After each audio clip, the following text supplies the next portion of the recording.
Maka dikatakan juga oleh Rasulullah as-shamu wal man'u. Dalam tafsir Al-Hazar, Buya Hamka dijelaskan zaman dulu itu disebut adalah menahan. Menahan kita, Bang. Ini sekarang Ambon ini udah puasa nih. Jadi as-shamu ini udah nengok orang tuh merokok, nahan sekarang. Masya Allah. Yang penting nikmat abang saya rasakan, nikmat abang sama saya. Walaupun saya belum mengasapkan mulut saya. Kenapa? Saya rasakan nikmat bapak yang menarik tadi. Saya rasakan walaupun saya hakikatnya menarik, tapi secara lahirnya belum menarik. Nanti habis pengajian ini baru saya tarik. Jadi dikembalikan yang pertama adalah satu, Ramadan ini bulan umatnya Nabi Muhammad. Di mana bulan itu adalah semua merasakan payahnya makan, alias tak makan. Jadi siapa yang semalam mengejek orang miskin, siapa yang semalam menghina orang miskin, setelah habis subuh miskinlah dia. Sama rata semua miskin. Makanya ternyata semua ini dalam puasa ini dipelajari dan dipraktekkan oleh seluruh agama. Yang kedua adalah dalam keadaan berpuasa. Kita tahan tadi makan, kita tahan tadi minum, kita tahan tadi berhubungan suami istri. Udah jelas itu halal bagi kita. Abang dah tahu semua tadi uang itu adalah halal di kantong kita. Apa yang dapat, Bang? Tak ada bisa kita beli. Abang beli bisa. Makannya kapan? Azan maghrib.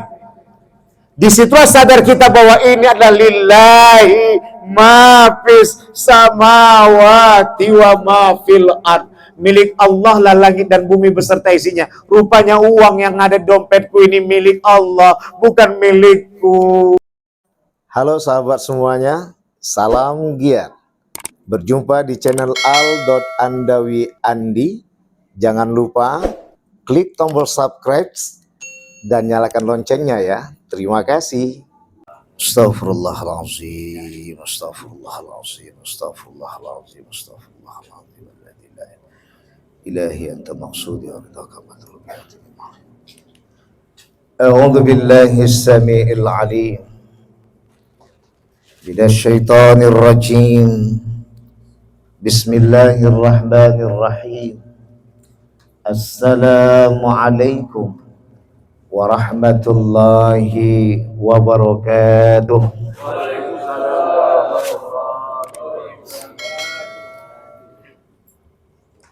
Alhamdulillah wa syukrulillah wassalatu wassalamu ala rasulillah Sayyidina Muhammad wa mawalah. Asyhadu an la ilaha illallah wahdahu la syarika lah. Wa asyhadu anna Muhammadan abduhu wa rasuluhu la nabiyya ba'dah. Rabbi israh li sadri wa yassir li amri wahlul 'uqdatam min lisani yafqahu qawli.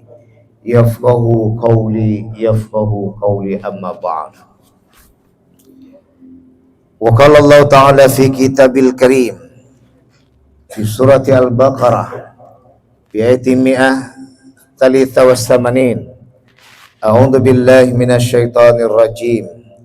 Bismillahirrahmanirrahim. Ya ayyuhalladzina amanu kutiba alaikumus siyam kama kutiba alal ladzina min qablikum la'allakum tattaqun. Sadaqallahul azim. Illa fi afatina bikulli madara wa sabqa tahiruka. Inna syarrad dawabi 'indallah sumul bukmul ladzi la ya'qilun. Bapak-bapak, ibu-ibu, saudara-saudari sekalian, jemaah pengajian wirid Yasin, mendoakan orang yang kita cinta, orang yang kita sayangi bersama, ahli jemaah dalam niat ahlil bait, yaitu mendoakan orang-orang tua dan saudara-saudari yang telah meninggalkan kita semua. Begitu pula dimanfaatkan di dalam pertemuan yang berharga ini adalah untuk dapat kita melakukan persiapan yang matang dalam menyambut bulan suci Ramadan dengan keberkahan Allah Subhanahu wa ta'ala. Puja dan puji syukur kita limpahkan kehadiran Allah Subhanahu wa ta'ala. Pada kesempatan kali ini Allah pertemukan kita semua di kesempatan yang paling bersahaja. Di tanggal 21 Sya'ban Allah pertemukan kita semua di dalam mempersiapkan diri untuk datangnya bulan suci Ramadan yang kita cinta, yang saat ini dilakukan oleh keluarga ahli bait yang bersahaja dengan menjadikan pemberian doa bersama untuk keluarga yang telah meninggalkan kita semua. Maka dalam hal ini, dengan melakukan pengiriman doa, kemudian menyambut datangnya bulan Ramadan yang kita senangi bersama, ada hubungan yang paling indah, yaitu menjadikan kekonsentrasian lebih dalam di dalam kita akan masuki bulan suci Ramadan. Apa dia? Mengingat tentulah akan kematian yang mungkin akan datang kepada kita. Kullu nafsin dha'iqatul maut. Setiap yang bernyawa itu akan menghadapi kematian.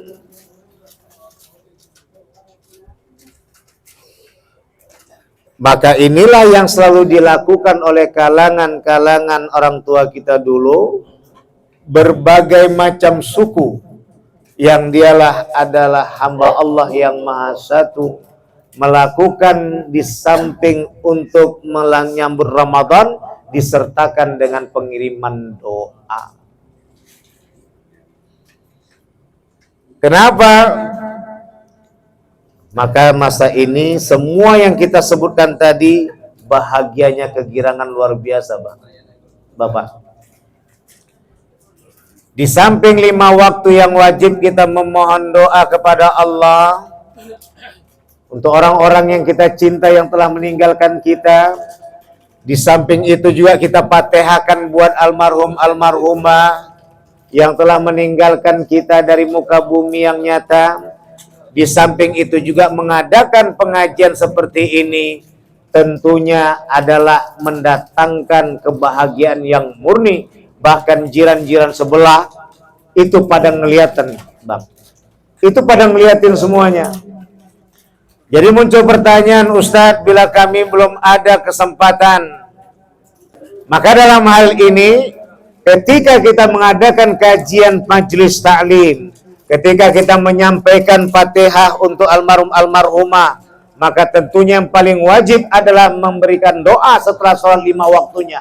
Semua itu akan kegirangan.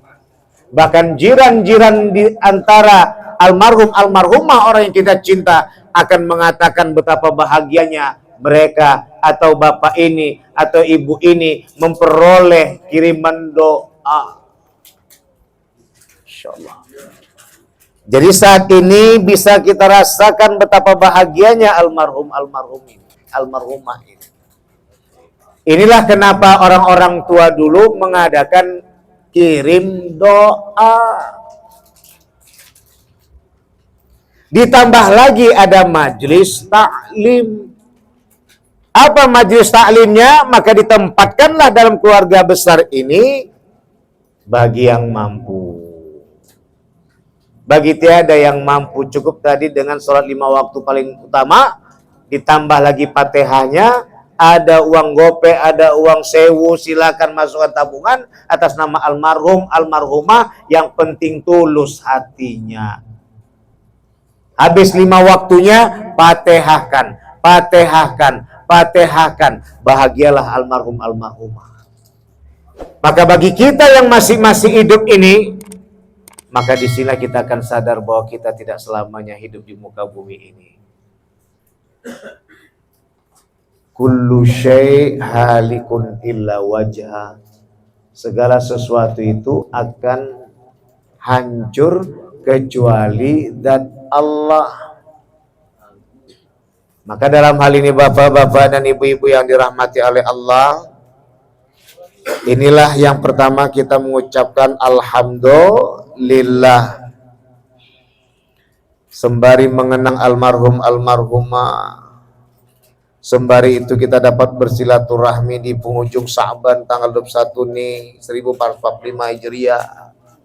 Berketepatan nih sekarang pada tanggal 2 Maret 2024 Miladiah. Kita bersama-sama untuk menuntaskan yang tak cocok di antara kita. Kenapa? Karena Ramadan itu syahrul ummati, kata Rasulullah. Ramadan itu bulan umatku. Maksudnya apa?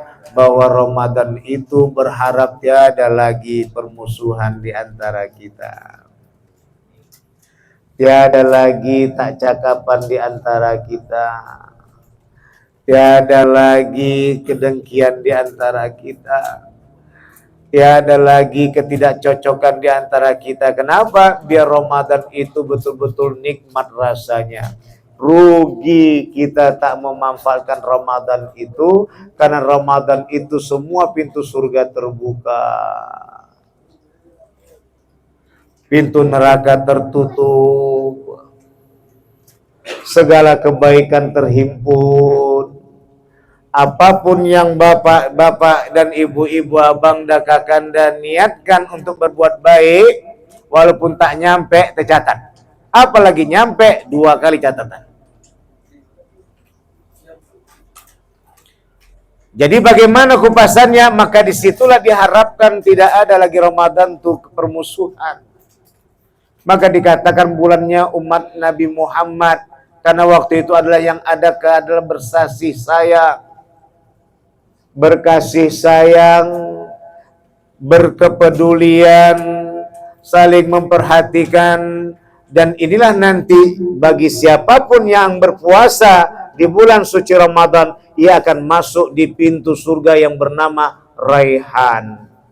Raihan. Pintu Raihan atau pintu Rayyan. Pintu Rayyan inilah yang nanti ditempatkan. Kalau yang lain pintu salat, ada pintu sedekah, ada pintu zakat, ada pintu haji. Khusus untuk puasa yang disebut dengan pintu Rayyan. Pintu Rayyan inilah yang ditempatkan. Kenapa? Karena inilah nanti yang akan dapat membuatkan manusia menjadi manusia yang berkepedulian. Tapi bukan berarti sholatnya tak dikerjakan. Karena dalam hadis Rasulullah yang lain pun disampaikan dalam riwayat Syekhani, ada 3 yang tak bisa ditawar-tawar lagi tuh bang. Yang pertama adalah sholat, yang kedua adalah puasa. Yang pertama itu adalah syahadatain, yang kedua adalah sholat, yang ketiga adalah puasa. 3 ini tidak bisa untuk dinyatakan tak kuasa aku mengerjakannya. Syahadatain, bersaksi kepada Allah. Kita bersaksi bahwa tiada Tuhan selain Allah dan Nabi Muhammad utusan Allah. Kemudian masuk kita nanti kepada sholat 5 waktu tentunya. Yang ketiga adalah puasa. Tiada yang mengatakan aku tak bisa mengucap syahadatain Ustaz, aku miskin. Aku tak bisa sholat Ustaz, sibuk kali aku. Tak bisa berdiri, duduk. Tak bisa duduk, berbaring. Tak bisa berbaring, panggil Tuan Bilal, tak solatkan. Mandikan dulu. Iya. Ya. Nanti Bang kalau mau lihat bagaimana sholat tuh, buka nanti YouTube Ustadz Sapriandi. Ya, Al-Andawi Andi. Di situ disebutkan musibah sabar adalah musibah. Situ ada pakaian batik biru, nanti situ kita bahas apa sholat itu. Ini karena bersambung terus, kita fokuslah kepada apa yang kita kupas ini. Kalau mau lihat yang lain nanti lihat di YouTube tadi, Al-Andawi Andi. Bapak-bapak dan ibu-ibu saudari sekalian yang dirahmati oleh Allah, maka ketika waktu disuruh puasa pun tak ada yang mengatakan tak sanggup aku. Maka di saat kita tak sanggup berpuasa, man kana minkum maridan aw ala safarin fa iddatum min ayyamin ukhra. Ini belum kita sambut selawat dan salam lah kita dulu pada baginda besar Kanjeng Pangeran Nabi Muhammad sallallahu alaihi wasallam. Allahumma shalli sayyidina Muhammad wa alihi. Bapak dan Ibu saudari sekalian yang dirahmati oleh Allah. Maka dikatakan di sini penempatan kupasannya dalam puasa ini pun begitu, tak ada yang berdalih-dalih. Miskin kali aku Ustaz, tak bisa aku puasa. Kalau orang kaya pun diajak untuk jadi miskin. Dan puasa inilah untuk merasakan lelahnya dan resahnya jiwa orang-orang miskin. Maka dikatakan kama kutiba 'alal ladzina min qablikum. Sebagaimana yang telah diwajibkan kepada orang-orang sebelummu. Tiada yang tak puasa, Bang. Semua berpuasa. Baik yang agama-agama samawi, Yahudi, Nasrani, Islam, itu juga di samping adalah agama ardi. Konghucu, Hindu, Buddha, Pamena, Mesir kuno, semua, Babegu, juga semua ada puasanya. Bahkan orang untuk mendapatkan kedikjayaan juga berpuasa. Puasa Nabi Musa mereka kerjakan 40 hari 40 malam. Bapak dan Ibu saudari sekalian yang dirahmati oleh Allah. Maka dalam hal ini, maka ketepatan yang kita kembalikan pada hari ini adalah hari yang sangat berarti.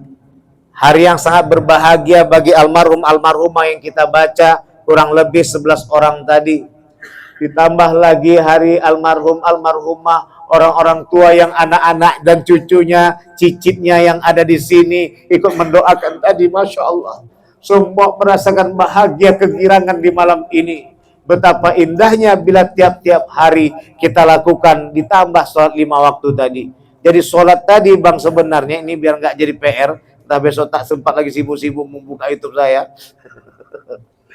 Jadi sholat itu sebenarnya menyejukkan hati dan pikiran, menyejukkan perasaan dan akal nih. Hati perasaan kita sejuk, akal pikiran kita sejuk. Maka kata Ibnu Katsir di dalam tafsir Ibnu Katsirnya itu adalah gerbang rezeki. Cemana awak bisa mengambil situ ada emas, ada perak, ada perunggu. Di situ ada harta sekian, ada harta yang lebih. Bari lubang ngintip aja, gerbangnya belum terbuka. Ini emang kayak selama ini banyak dia menjangkau tangan, terdapat dia, tapi tak bisa ditarik ya, tak bisa nikmat dia. Itu yang disebut dengan istidraj. Kaya dia, tapi kekayaannya bukan untuk membuat dia taat kepada Allah, tapi membuat dia menjadi orang yang akan menjadi penghuni neraka, laknatullah. Kenapa? Karena gerbang tadi tak terbuka. Tapi ketika gerbang dibuka, maka disitulah dia dapat menikmati berapa yang mau dia punya. Makanya ada lagunya itu Kuswoyo itu. Hati senang walaupun tak punya uang. Itu motivasi itu Bang. Nggak punya uang aja hati senang, apalagi punya uang, makin jauh lebih senang. Maka inilah yang ditempatkan bahwa kaidah sholat itu sebenarnya adalah untuk membuat kita sejuk dan teduh. Karena terikat hati kita, perasaan kita, terikat akal dan pikiran kita kepada Sang Pencipta, dialah Allah yang Maha Kuasa. Maka kita tak akan dikendalikan oleh harta dan tahta, tapi kita sendiri yang mengendalikan harta dan tahta itu menjadi berharga. Kalau tak percaya bang, lempar nanti di hutan tuh, kilogram berkilogram emas, tak ada laku. Lewat aja monyet tuh. Lewat aja musang tuh. Lewat aja harimau tuh. Tak ada laku emas tuh. Teringat kayak di air-air yang mengalir tuh. Emas tuh juga lewat. Begitu tak berharganya. Datang ikan nanti, apalagi ikan baung, baru berharga emas yang tadi lewat di air tuh. Nah itu emas tuh yang lewat tuh. Nah artinya adalah tidak ada harganya. Begitu ya kursi yang diperebutkan itu dilemparkan di tengah hutan atau di lautan yang dalam, tiada harganya itu. Sampai kitalah yang menghargai emas tadi berharga, sampai kita yang menghargai tahta dan kursi itu berharga, karena kita jalankan dua-duanya ke jalan Allah yang Maha Kuasa, bukti cinta kita kepada Allah. Solat kita tiada untung bagi Allah. Tak solat kita tiada rugi bagi Allah. Yang untung itu adalah kita bila solat, dan yang rugi itu adalah kita bila tak solat. Karena solat itu adalah menenteramkan hati lan pikiran, perasaan lan akal yang di pikiran kita ini. Pikiran yang di akal kita ini. Maka abangda, kakanda, bapak-bapak dan ibu-ibu sekalian dirahmati oleh Allah. Maka kita kembali kepada kupasan yang pertama. Idza mata banu Adam in qata amalu illa min thalath. Kalau meninggallah tadi keturunan Adam, tak ada yang putus kecuali 3 hal. Sedekatin jariyah. Alhamdulillah tadi keluarga dikaruniakan Allah rezeki. Maka berkumpullah tadi semuanya, anak beranak yang tadi dah jauh menjadi dekat. Ayo kita sumbangkan semua buat orang tua kita, abang kakak dan adik kita, abang kakak dan bapak dan atuk nenek kita. Masya Allah, berkumpul semuanya, membeli semua ini agar bisa dijadikan sedekah jariah. Yang kedua adalah ilmu yang bermanfaat. Karena almarhumah pernah mengatakan, adakanlah kalau kalian dapat, kalau tak dapat, Fatihahkan pun jadi. Tapi jangan lupa sholat 5 waktu. Jangan ditinggali. Sama dengan jadwal ngerokok tuh bang. Ayo tinggalkan tuh. Makanya saya katakan sholat itu bagikan ngerokok. Ah itulah dia. Siapa yang suka ngopi, sholat itu bagikan ngopi. Berhentilah mengopi kalau tak menggetar. Bagi kecanduan ngopi. Berhentilah ngerokok kalau nggak menggelegar. Bagi kecanduan yang merokok. Ini teman-teman itu bukan saya menyamakan, tidak. Artinya memudahkan orang nanti agar enak memahami bahwa sholat itu kebutuhan sebagaimana kita membutuhi apa yang kita miliki kebiasaan tadi gitu loh bang. Maaf cakap, orang yang mampu nggak ada berharga puntung rokok itu. Awak yang tak dapat membelinya bisa berharga. Awak bagi 1 batang bisa 5 waktu. Begitulah istilahnya. Ini maaf bang, bukan masuk yang menghalalkan rokok, tidak. Makruhnya rokok di. Ya, artinya membuat teman-teman biar lebih mudah memahami sholat sebelum ajal menjemput.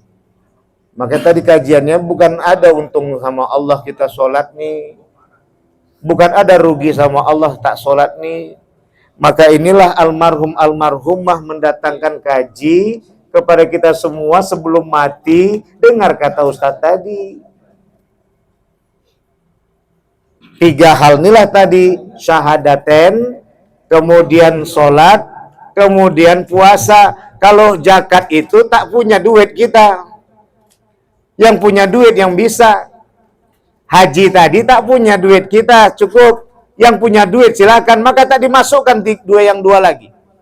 Makanya ada situ zakat bagi yang mampu dan haji bagi yang mampu. Sedangkan syahadaten maya yang dikatakan mampu, bukan Islam lah dia. bukan dikatakan muslim. Masa tak bisa ada syahadaten? Teluh lidah hamba. Gak iso ngomong aku nek ngomong syahadaten sekatenan aku gak iso nyebutkannya kok. Wah, Masya Allah. Masya Allah, tabarakallah. Ya, apa? Bapak dan Ibu yang dirahmati oleh Allah, belum ada istilah terlambat. Belum ada istilah terlambat. Mau berapa besar pun dosa kita, berapa wong yang sudah dipateni oleh DWE, ya, mau ratusan jutaan, kalau udah tanda katanya dia ingin bertobat kepada Allah, Allah akan berikan ampunan. Cuman satunya syaratnya, tak diampuni Allah dosa tuh kalau ada dia ikatan dengan Tuhan yang lain selain Allah. Dibilangnya pula cincin ini adalah kalau tertinggal tak bisa berceramah. Bahaya nih, musyrik. Maka Bapak yang dimuliakan oleh Allah, ini kecek-keceknya. Maka dalam hal ini, disinilah penempatan yang kita kembali, inilah berkahnya pertemuan ini. Yang kedua, masuklah kita Ramadan yang kita cintai. Maka jangan ada lagi dengki di hati. Jangan ada lagi goresan di dada ini. Jangan lagi ada kotoran di pikiran kita selama ini. Itu yang membuat kita menjadi tidak pernah tentram dan tenang di dalam mengaji.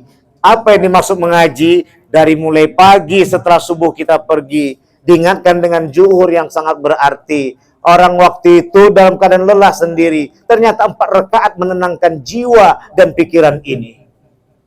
Asar yang sudah begitu hebat, badan kita lelah. Tapi kenapa Allah kasihkan 4 rakaat? Karena bukanlah di dalam badan itu yang lelah, tapi dalam jiwa itu yang kuat. Badan lelah menjadi ikut kuat. Maghrib malah berkurang 3. Isya balik lagi 4. Karena banyak tadi sambil ngopi, sambil merokok, sambil mengumpat. Jadi sebelum tidur dimantapkan dulu, baru tahun ditutup nanti dengan Bismikallahumma ahya wa amut. Dengan nama Allah aku mati dan hidup dan mati. Tergantung-gantung lah kita tuh. Antara hidup dan mati. Itu bahaya. Saya biasanya masuk kawan-kawan tuh, setannya situ masuk, jin-jin jahatnya masuk. Ya kan? Hati-hati. Hati-hati. Bapak dan Ibu saudari yang dimuliakan oleh Allah, masuk kita kepada Ramadan. Masuk kita kepada puasa. Kata Rasulullah SAW yang diriwayatkan Ibnu Majah, as-shaumu nisfus sabri. Puasa itu adalah separuh dari sabar. Dan sabar itu bagian dari iman. Al-iman yang qasimu ila qismain, asyukru was-sabru. Iman itu dibagi pada 2, syukur dan sabar. Syukur semuanya disyukuri, separuh. Kita bersyahadaten, kita patut syukuri kepada Allah sebagai Tuhan, Nabi Muhammad sebagai teladan. Tiada siapapun yang diteladani, hanya Nabi Muhammad SAW. Kenapa Nabi Muhammad diteladani? Seluruh para Nabi dan Rasul pun meneladani. Karena Nabi Muhammad ketika hendak meninggal dunia, yang diingatnya adalah kita. Wahai Jibril, kabarkan kepada Allah, ya Israel, tolong jangan kau timpahkan sakitnya sakaratul maut ini. Limpahkan semua kepadaku. Menguliti kambing itu, Pak, bagikan dikuliti kambing tuh, mencari nama itu 7 kali dikuliti. Sakitnya, begitulah sakaratul maut. Itu dirasakan Nabi Muhammad sallallahu alaihi wasallam. Dibawa lapor Jibril pada Allah, akhirnya diambillah tadi 1/3.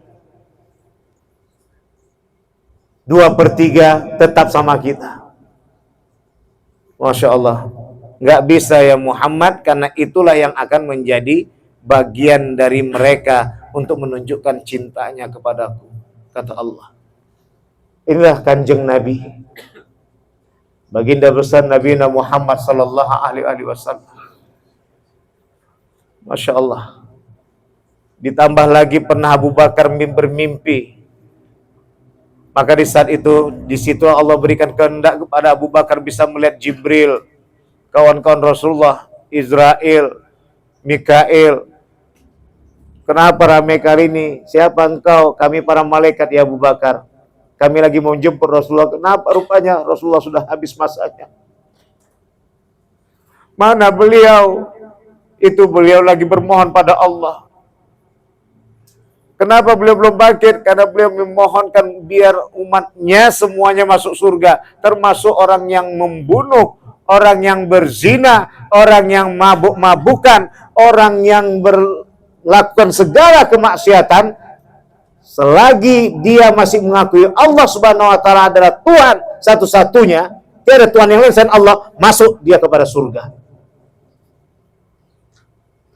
Tak bisa ya Muhammad, ya Allah, bukankah mereka tak menuhankan Tuhan yang lain selain Engkau ya Allah?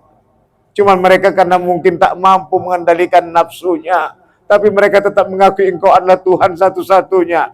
Maka diaminkan malaikatlah, dikabulkan Allah lah. Akhirnya disitulah umat Nabi Muhammad semuanya masuk surga. Tapi digoreng dulu, Bang. Digorengnya, Bang. Satu hari di akhirat, Bang, 1000 tahun di dunia. Satu hari di akhirat, 1000 tahun di dunia. Nah, inilah tadi namanya, memang kalau yang lain nggak bisa kekal selamanya. Selain umat Nabi Muhammad semua kekal. Umat Nabi Muhammad meskipun dia ada berbuat maksiat, selagi dia tidak mencirikan Allah, maka setelah dimasukkan ke dalam neraka, ada masa setelah habis semua dilakukan penghisaban, barulah masuk surga. Masya Allah, tabarakallah. Itulah pengakuan asyhadu alla ilaha illallah wa asyhadu anna Muhammadar Rasulullah. Tapi jangan ini kita jadikan puas. Dan bukan tadi itu, satu hari digoreng di akhirat, 1000 tahun di dunia, umur baru sampai 50. Bapak dan Ibu yang dirahmati oleh Allah, maka dikatakan juga oleh Rasulullah, as-shamu wal man'u. Dalam tafsir Al-Hazar, Buya Hamka dijelaskan, zaman dulu itu disebut adalah menahan. Menahan kita, Bang. Ini sekarang Ambon ini udah puasa nih. Jadi as-shamu ini udah nengok orang tuh merokok, nahan sekarang. Masya Allah. Yang penting nikmat abang saya rasakan, nikmat abang sama saya. Walaupun saya belum mengasapkan mulut saya. Kenapa? Saya rasakan nikmat Bapak yang menarik tadi. Saya rasakan walaupun saya hakikatnya menarik. Tapi secara lahirnya belum menarik. Nanti habis pengajian ini baru saya tarik. Maka Bapak dan Ibu abang dan kakanda yang dimuliakan oleh Allah. Jadi dikembalikan yang pertama adalah, satu, Ramadan ini bulan umatnya Nabi Muhammad. Di mana bulan itu adalah semua merasakan payahnya makan, alias tak makan. Jadi siapa yang semalam mengejek orang miskin, siapa yang semalam menghina orang miskin, setelah habis subuh miskinlah dia. Sama rata semua miskin. Makanya ternyata semua ini dalam puasa ini dipelajari dan dipraktekkan oleh seluruh agama, bukan hanya agama langit, Yahudi, Nasrani, dan Islam, juga agama Art, Konghucu, Hindu, Buddha, sama Pamena, Babegu, dan lain sebagainya. Semua. Maka dalam hal ini penempatan, kenapa? Karena disitulah penempatan konsentrasi dia untuk mengikat kepada tujuannya. Siapa lagi tujuan kita? Ilahi anta maksudi waridhoka matlubi. Wahai Tuhanku, engkaulah tujuanku dan ridhomu lah yang kupinta. Kalau udah ridho, Bang, mengeluarkan duit, ya udah dibayar sama bapaknya. Besok kemudian lapar tadi mau beli nasi bungkus, dibayar lagi sama bapak yang lain. Mau beli rokok tadi, mau bayar tadi, dibayar apa lagi? Udah gratis Pak Ustadz. Terakhir berpikir kita, ngapa tak habis-habis uang 100.000 nih? Masya Allah, tabarakallah. Saya pernah berjumpa dengan kepala preman di daerah Langkat, saya tahu saya sebutkan. Sekarang udah meninggal dunia, mudah-mudahan kajian ini mendapatkan cahaya buat beliau. Dinda Ustadz, abang mengumpulkan satu hari 15-24 juta bisa. Tapi belum lagi 3 jam habis semuanya. Tapi pernah abang melangsir tanah, dapat gaji 300.000, sebulan setengah belum habis Dinda Ustadz. Itulah bang, karena abang tahu payahnya mencari duit, berkahnya abang ingat Allah, ingatnya abang sayang pada anak dan keluarga. Masya Allah, jadi berkah dan penuh dengan ketelitian, dan menjadi apapun yang dimakan semua penuh dengan kenikmatan. Sementara uang yang banyak tadi, banyak orang menangis yang diintimidasi, ditekan, dizalimi, semua tak ikhlas dengan uang yang diambil abang tadi, semua tak ada arti. Itu yang kata beliau tadi, uang setan makan setan. Uangnya tak setan, yang megang itu setan. Bapak, abang dan saudara sekalian yang dirahmati oleh Allah, maka itu yang pertama tadi di Ramadan. Yang kedua adalah dalam keadaan berpuasa. Kita tahan tadi makan, kita tahan tadi minum, kita tahan tadi berhubungan suami istri. Udah jelas itu halal bagi kita. Abang dah tahu semua tadi, uang itu adalah halal di kantong kita. Apa yang dapat bang? Tak ada bisa kita beli. Abang beli bisa. Makannya kapan? Azan maghrib. Di situ sadar kita bahwa ini adalah lillahi ma fis samawati wa ma fil ard. Milik Allah lah langit dan bumi beserta isinya. Rupanya uang yang ada di dompetku ini milik Allah, bukan milikku. Saat ini ku beli banyak tadi donat, ku beli banyak tadi ayam panggang, tak bisa ku makan, ku tengok saja habis subuh sampai jelang maghrib tiba. Rupanya hari itu tak kerja dia, asyik tengoknya aja ayam panggang tadi. Datang azan zuhur baru dia pergi sholat. Habis sholat zuhur tadi tengoknya lagi ayam panggang tadi. Datang azan asar baru pergi sholat. Habis sholat asar tadi ditengok lagi ayam panggang tadi. Datang dari maghrib baru sudah senang dan nikmat, baru diembatnya, baru dimakannya. Artinya apa? Disitulah udah jelas itu uang kita belinya halal, ayam panggang kita, tapi sadar kita bukan kita yang punya, tapi Allah. Sampai datang azan maghrib mengatakan Allahu Akbar, Allahu Akbar, baru kita membaca Allahumma laka sumtu. Artinya apa? Bahwa bukan milik kita selama ini yang kita sangka milik kita, itu adalah milik Allah. Itu yang kedua. Yang ketiga adalah ternyata disitulah menyadarkan kita bahwa selama ini kita adalah serakah, makhluk yang tidak tahu bersyukur, hamba Allah yang tak tahu bersyukur alias kufur. Kufur itu artinya adalah kufur nikmat, lepas dari rasa syukur. Begitulah kau rasakan betapa nikmatnya air seteguk tuh ketika kita mau buka. Begitulah nikmatnya ternyata orang miskin ketika dapat air hanya cuma berapa tetes saja. Tapi begitulah selama ini kau belum puasa, belum datangnya Ramadan, betapa sombongnya kita dengan uang yang kita punya.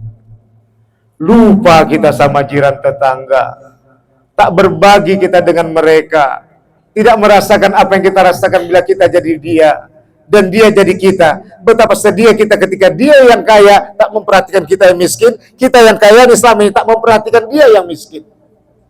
Maka di saat Ramadan itulah semuanya sama. Dengan puasa menyadari, maka masuk kaji yang ketiga ini adalah lakukanlah itu dengan karena Allah Subhanahu wa ta'ala, sehingga akhirnya kita bisa mengatakan bahwa puasa itu menetapkan kesabaran dan ketabahan dalam diri, membuat masyarakat umat Islam hamba Allah yang dicintainya menjadi orang yang bisa dewasa dan cerdas dalam menghadapi dunia. Inilah makanya perlunya puasa. Puasa dari sejengkal, kata Imam Ghazali, menahan perut dari mulai habis subuh sampai menjelang maghrib, menahan di bawah perut. Nanti kalau udah gak tahan lagi, azan maghrib udah mulai lah itu masuk kamar, boleh lah itu, boleh. Kalau itu memang tak tahan kali. Ini misalnya seperti itu. Makanya ada 2 kemarin kajiannya itu. Yang pertama adalah melarang menikah dekat Ramadan karena khawatir nanti lepas pertahanan. Ujung-ujungnya 2 bulan pula harus mengganti, 1 bulan aja megap-megapan. Tambah 2 bulan, maka ada orang tua dulu ditahanlah tadi, jangan nikah menjelang Ramadan. Tapi kalau mungkin yang ustadz-ustadz nih tadi, karena dia mungkin bisa nahan diri, itu pun kadang bahaya juga. Ya, ada juga yang membolehkan itu. Kenapa? Bisa dia menciptakan kebersamaan dalam buka puasa, dalam sahur bersama. Mudah-mudahan kajian ini menandakan kepada kita untuk semakin semangat untuk menjalani. Jangan bayangi cerita kemarin sore tadi, tapi bayangi bagaimana besok pagi hari.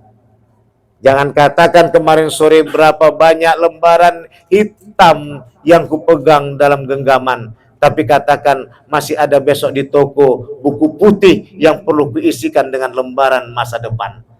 Inilah yang perlu kita jadikan sebagai jalan pertaubatan dan untuk menjadikan kita semakin bahagia dalam berumah tangga dan berkeluarga, semakin indah, nikmat, bahagia. Dan akhirnya almarhum, almarhumah, khususnya 11 orang yang kita baca tadi, semakin bahagia melihat anak, menantu, cucu, cicit dengan menyadari besok kita katakan bahwa sholat itu bukan mendapatkan rezeki, tapi sholat itu adalah membuka gerbang rezeki. Aku yang tinggal mencari mana yang lebih paten untukku nanti. Lebih pun akan dibagi oleh Allah kalau sudah kudapatkan muara rezeki itu. Itulah dia tadi, hati senang walaupun tak punya uang. Maksudnya harta dan tahta tadi tak mengendalikan diri kita, tapi diri kita yang mengendalikan harta dan tahta. Maka ketika lebih kita dapat, kita tetap mengatakan, kau harta dan tahta, kau sebenarnya adalah alat untuk menuju cintaku pada Allah Subhanahu wa Ta'ala. Jadilah dia orang kaya yang dermawan. Ketika dia bertahta, jadilah dia orang penguasa yang penuh dengan keadilan. Itulah makanya TNI dulu bajunya warnanya hijau-hijau agar rahmatan lil alamin. Semua mendapatkan dengan tumbuhan yang penuh dengan kesejukan, warna hijau yang memberikan keademan, maka semua tidak pernah merasa dalam kepanasan, tapi dalam dengan kesejukan, berani untuk tampil menghadapi kenyataan hidup, karena yang di depannya adalah Allah Subhanahu wa Ta'ala. Mudah-mudahan kajian dapat menyadarkan kita semua, memantapkan kepada keimanan kita pada Allah. Kita mohon ampun pada bapak dan ibu sekalian, saudari yang hormati, kami minta maaf. Subhanakallahumma bihamdika asyhadu an la ilaha illa anta astaghfiruka wa atubu ilaik.